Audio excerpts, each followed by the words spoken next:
अस्पताल में एक कैंसर पेशेंट का केस आया। मरीज बेहद सीरियस था।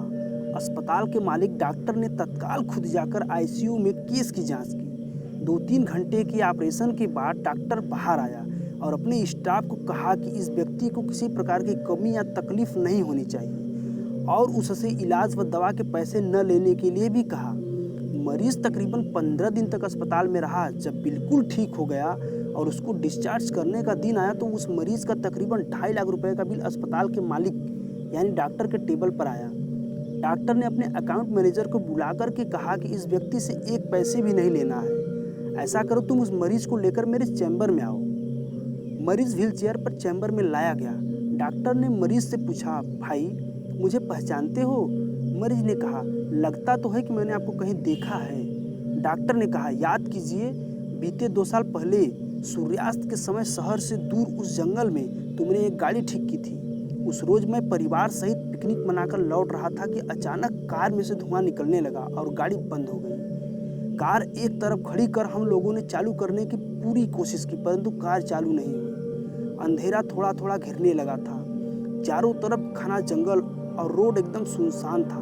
परिवार के हर सदस्य के चेहरे पर चिंता और भय की लकीरें दिखने लगी थी और सब भगवान से प्रार्थना कर रहे थे कि कोई मदद मिल जाए। थोड़ी देर में चमत्कार हुआ। बाइक से आते आप दिखाई दिए। हम सब ने दया की नज़र से हाथ ऊंचा करके तुमको रुकने का इशारा किया। तुमने बाइक खड़ी करके हमारी परेशानी का कारण पूछा। तुमने कार का बोनट खोलकर चेक किया और कुछ ही क्षणों में कार चालू कर दी। हम सबके चेहरे पर खुशी की लहर दौड़ गई। हमको ऐसा लगा कि जैसे भगवान ने आपको हमारे लिए ही भेजा था, क्योंकि उस सुनसान जंगल में रात गुजारने के ख्याल मात्र से ही हमारे रोंगटे खड़े हो जा रहे थे। तुमने मुझे बताया था कि तुम एक गैराज चलाते। मैंने तुम्हारा आभार जताते हुए कहा था कि रुपए पास होते हुए भी ऐसी मुश्किल समय में मदद नहीं मिलती। तुमने ऐसी कठिन समय में हमारी मदद की। इस मदद की कोई कीमत नहीं है, यह अमूल्य है। परंतु फिर भी मैं पूछना चाहता हूँ कि आपको कितने पैसे थे?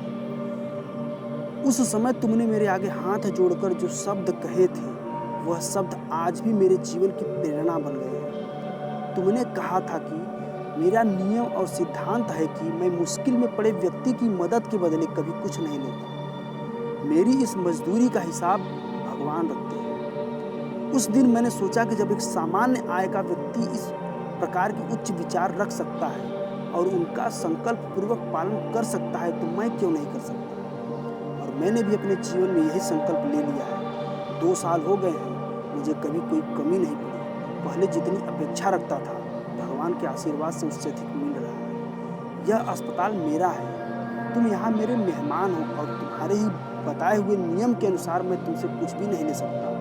ये तो भगवान की कृपा है कि उसने मुझे ऐसी प्रेरणा देने वाले व्यक्ति की सेवा करने का मौका दिया। ऊपर वाले ने तुम्हारी मजदूरी का हिसाब रखा और वो हिसाब आज उसने चुका दिया। मेरी मजदूरी का हिसाब भी ऊपर वाला रखेगा और कभी जब मुझे ज़रूरत होगी वो ज़रूर चुका देगा।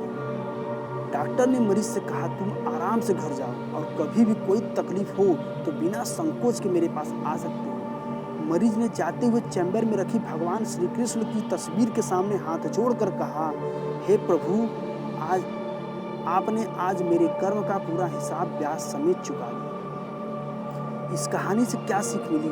सदैव याद रखिए कि आपके द्वारा किए गए कर्म आपके पास लौट कर आते हैं और वो भी ब्याज समेत। वर्तमान में कठिन समय चल रहा है, जितना हो सकता है लोगों की मदद करें। आपका हिसाब ब्याज समेत वापस आएगा। तो दोस्तों, अगर आपको यह कहानी पसंद आई हो तो कमेंट करके ज़रूर बताएं और अगर आपने इस मोटिवेशनल चैनल को सब्सक्राइब नहीं किया है तो कृपया सब्सक्राइब कर लें।